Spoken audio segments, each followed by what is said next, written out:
With Brent Hinson, Bragain Rights finished up another year, got it going on. So what about this event? Because I was a little bit worried coming in because of all the cold weather. Thought it might hurt the crowds, but the crowds really were picking up that 46 game, the 6-point game in overtime, then the 31-30 game.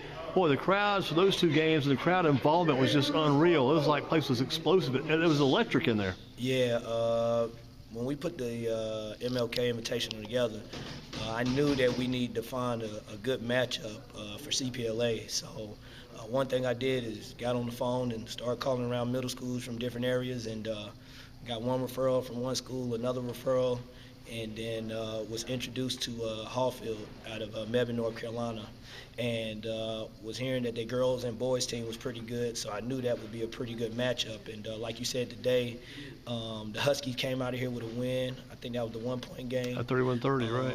The boys was a little different, but they competed. I mean, you could tell one thing about Hallfield boys, they work out.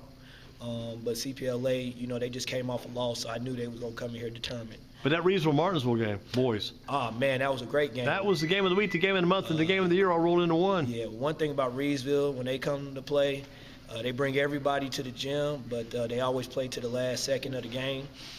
Today, they were down a little bit, but came back, tied it up, to force it into overtime, and then they just kind of took over in overtime and won it. So that game was a good example of how important free throws are when it comes to finishing games. Tell you one thing, that Aaliyah Settle from Reedsville, the Reedsville Raider girls, 34 points in the game, had a big afternoon for her, a big event. She's the MVP 3 straight years, almost like Paris Key from Page back in the old Hayco Invitational tournaments. Yeah, she kind of remind you a little bit of Paris. That's funny you said that.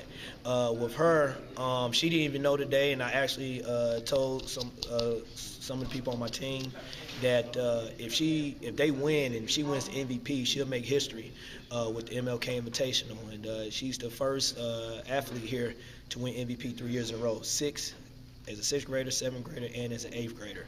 So we really don't know who will top that, but right now she got that, and she ended it her career here at the MLK with 34 points today. And interesting too, because right now it may not sink in how important that is to those kids. They just kind of look at it and move on. But in a few years, that's going to mean a lot to them. And they're sitting at home talking about ball games on a Sunday afternoon, watching TV during some tournaments, some big college tournament. They'll remember back to those days. They're going to bring back a lot of good memories. Yeah. So the thing is, like I said, with the MLK Invitational with Bragain Rights, that's what it's all about, coming up here and getting Bragain Rights. And with all the teams, you know, coming up here, playing hard, but also in a different type of environment, playing on a bigger court as far as a high school court, but also, you know, just having that crowd and synergy to where it's going to prepare them for some of them going to high school next year. So that's what it's all about, just preparing them for the next level. And they love carrying the belt around too, don't they? Yeah, man, listen, that belt was about to go out the door a couple of times.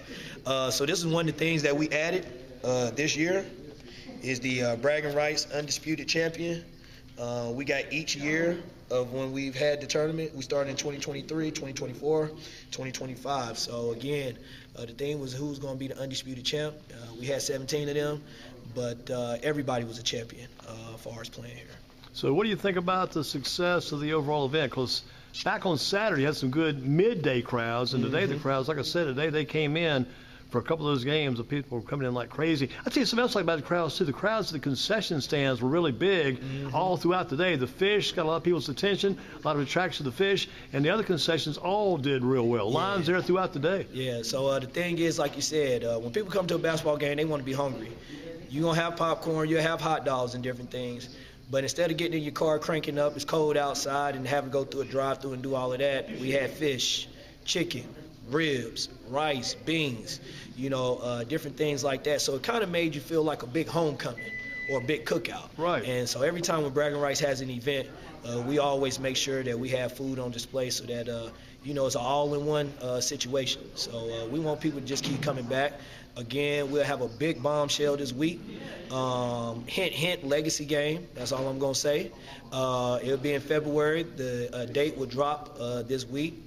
And so pretty much what the legacy game is a game where we'll take a lot of the MVPs from all the games that we had here. And then from there, we'll go ahead and select some other middle school talent and bring them all under one building next month here at the Bob McAdoo Gymnasium.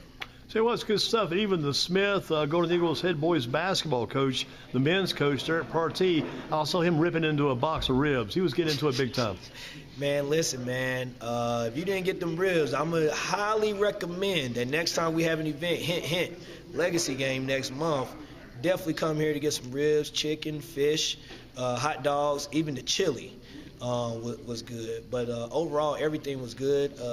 This is a display of showing you that when you do stuff for the right reason, with the purpose, and you do things from the heart, just different things come together that you didn't even imagine. I had a vision of putting something together like this, but to be honest, this is our third year this year.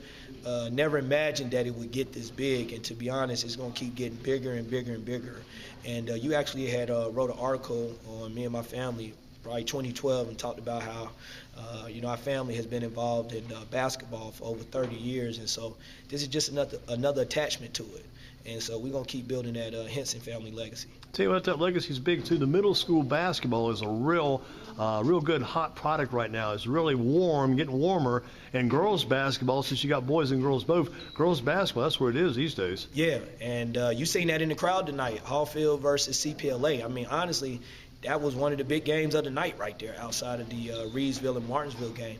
And that's the other reason why us at Bragain Rights wanted to put this together, because we knew that middle school sports wasn't really tapped into the way it should be. And because we have built that foundation, to be honest, we're going to keep building from there and keep having a lot of events that's going to make sure that people are safe and families are having fun. It'll be fun, too, to watch these kids as they go to the high school level. I see the Witzik kid over at Remsen and other kids come through these games. We see over here moving up to the varsity level, and some of these guys are getting in there as freshmen and starting in high school. Yes, sir. And I'm actually glad that you brought up Isaiah Witzik, which is one of our former MVPs of one of the invitational games here, and actually met him with our Feed the Hungry camp we did about 10 years ago. We used to do every 90 days with the canned goods. Texas Roadhouse was our sponsor, to where we was feeding the kids.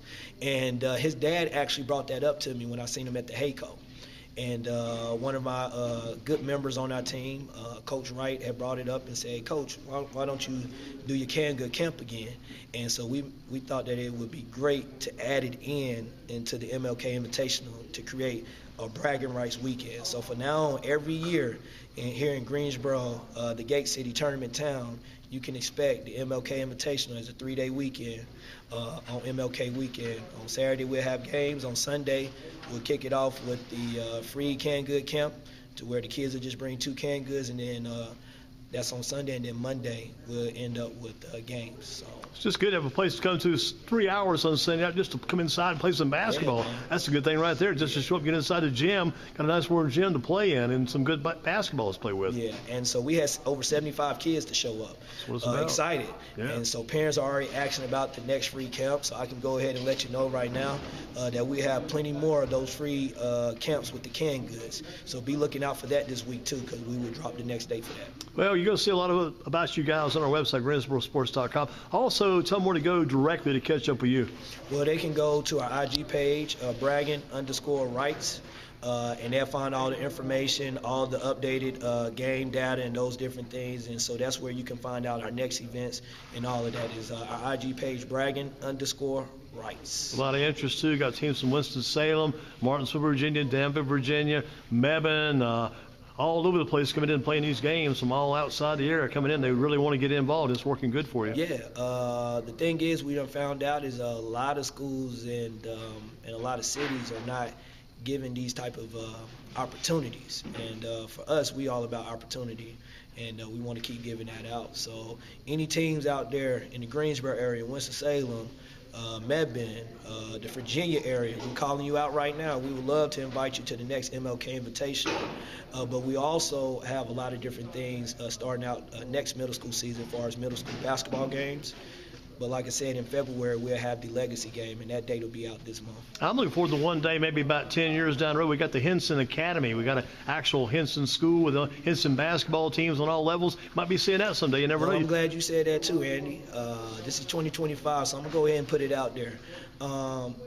Anybody's looking to wanting to build a gym or got some land that can be able to be for something to be built, please give me a call, because as you can see, we got the need. We already got all the programs and everything put in place. The only thing we need is a piece of land or a facility to where we can have a gym. If we had a gym, we could have different things as far as camps, tournaments, leagues for kids. And anybody that know myself, Coach Hinson, and my team with Bragain Rights know that we always for the kids. So again, PSA, public service announcement. You got a piece of land or a building that you know that's looking to be sold that could be turned into a gym, we're definitely interested. Done a great job. Keep up the good work. We'll see you in a few weeks at the Legacy Games. Yes, sir, Andy. Thank you.